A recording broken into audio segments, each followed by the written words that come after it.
दोस्तों सोचो, एक पुरानी हवेली का आंगन है। सुबह के लगभग 6 बज रहे हैं और चारपाई पर बैठे हैं राम प्रसाद जी, जिनकी उम्र लगभग में 75 वर्ष है।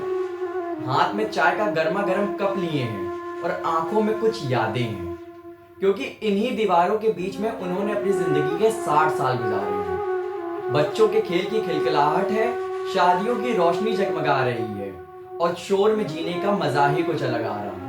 लेकिन लेकिन अब ये घर खाली हो चुका है। बच्चे विदेश में सेटल हो चुके हैं।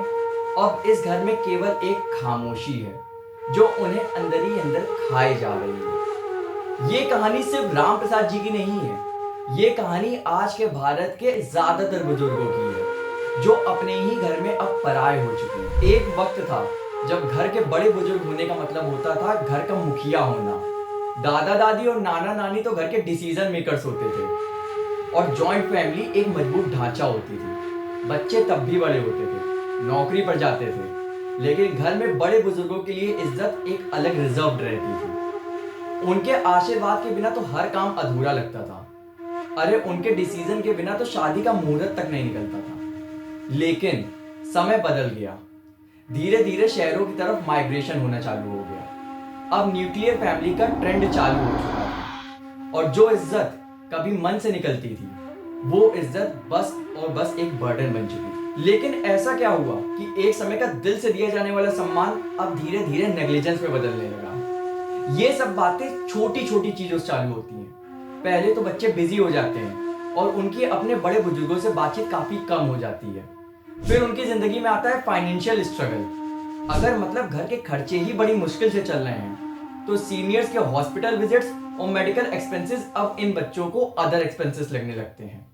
रिसर्च कहता है कि ऐसे 3 मुख्य कारण हैं जिनकी वजह से बड़े बुजुर्ग अपने ही घर से दूर हो जाते हैं।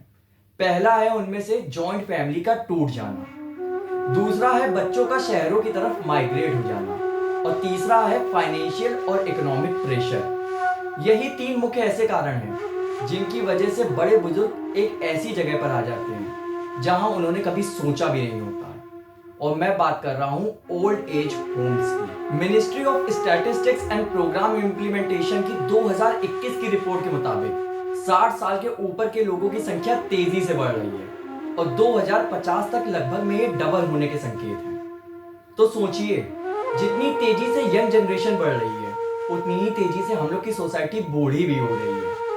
जाहिर सी बात है, कल आप और मैं भी इस जनरेशन में आएंगे और इस फेज से गुजरेंगे।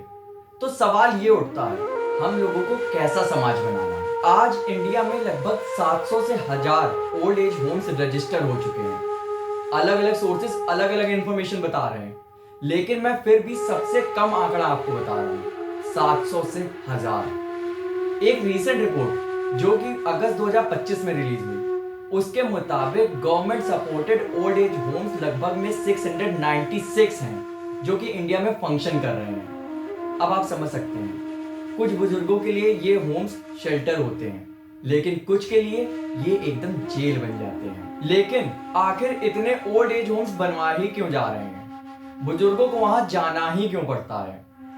स्टडीज बताता है कि कुछ कॉमन रीजंस हैं जो इन सबके जिम्मेदार हैं। इनमें से पहला है, जब घर के बच्चे बड़े होते हैं तो बुजुर्गों को इग्नोर करने लगते हैं और कभी कभी उनके साथ मिसबिहेवियर भी करते हैं। दूसरा, जो काफी चर्चित रहता है, जो हर घर की कहानी है, वो है प्रॉपर्टी डिस्प्यूट्स। प्रॉपर्टी को लेके काफी ज्यादा लड़ाई दंगे होते हैं। तीसरा, जब बुजुर्ग काफी ज्यादा बीमार हो जाते हैं तो बच्चे उन्हें इग्नोर करते हैं और उनको हेल्थ केयर फैसिलिटीज सही से प्रोवाइड नहीं कराते। चौथा, जो कि कब से कम होता है, वो होता है कि जब बुजुर्ग अकेलेपन से जूझ रहे होते हैं तब वो अपनी मर्जी से ही ओल्ड एज होम्स जाते हैं।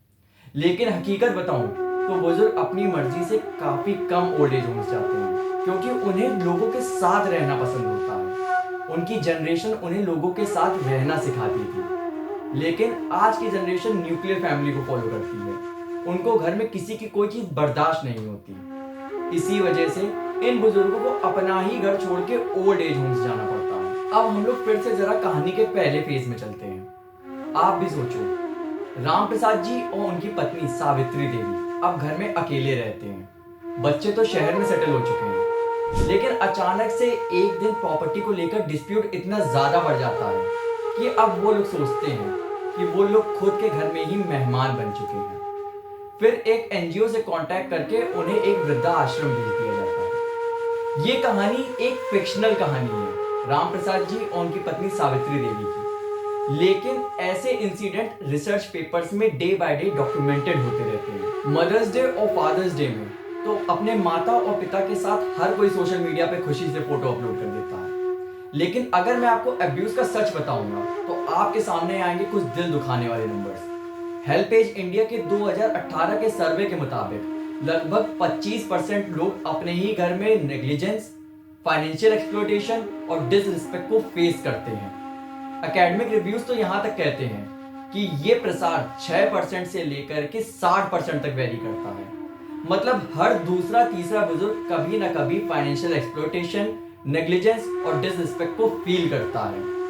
एक सोचने वाली बात है जो दिल को काफी ज्यादा दुखा देती है कि जिस इंसान ने हम लोगों को चलना सिखाया, आज वही अपने पैरों पर खड़ा रहने के लिए अकेला छोड़ दिया जाता है। इन सब चीजों को सरकार ने भी देखा और 2007 में एक कड़क कानून बनाया, maintenance and welfare of parents and senior citizen act, जिसने बच्चों को लीगली बाउंड किया कि वो अपने पेरेंट्स का ख्याल रखें और जो ऐसा नहीं करता है उन पर सख्त ट्रिब्यूनल एक्शन भी हो सकता है। सरकार ने कई सारी पेंशन स्कीम्स भी लॉन्च करी, जैसे Indira Gandhi national old age pension scheme, लेकिन ये कानून सिर्फ और सिर्फ कागजों में है।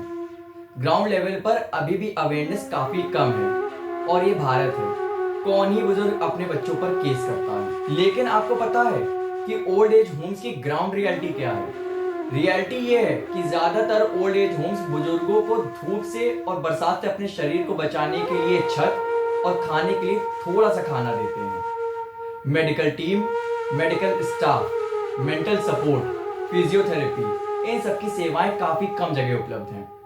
कुछ लग्जरी ओल्ड एज होम्स भी हैं जो बुजुर्गों को एसी रूम्स देते हैं जहां इंसान शांति से रह सकता है, लेकिन कई सारे ऐसे ओल्ड एज होम्स भी हैं जहां एक ही रूम में एक ही ब्लैंकेट को 4 बुजुर्ग शेयर कर रहे हैं। यही डिस्पैरिटी बताती है कि हम लोग का समाज किस सिचुएशन को फेस कर रहा है। जब बच्चे माइग्रेट होते हैं तब समय दर समय उनके पेरेंट्स की हेल्थ में गिरावट आने लगती है और उनको डिप्रेशन नाम की बीमारी का सामना करना पड़ता है। स्टडीज बताती है कि उनके पेरेंट्स की सेल्फ रिलेटेड हेल्थ काफी ज्यादा गिर जाती है और उनको अकेलेपन का सामना करना पड़ता है। और अकेलापन एक वो बीमारी होती है जो स्लो पॉइजन की तरह काम करती है।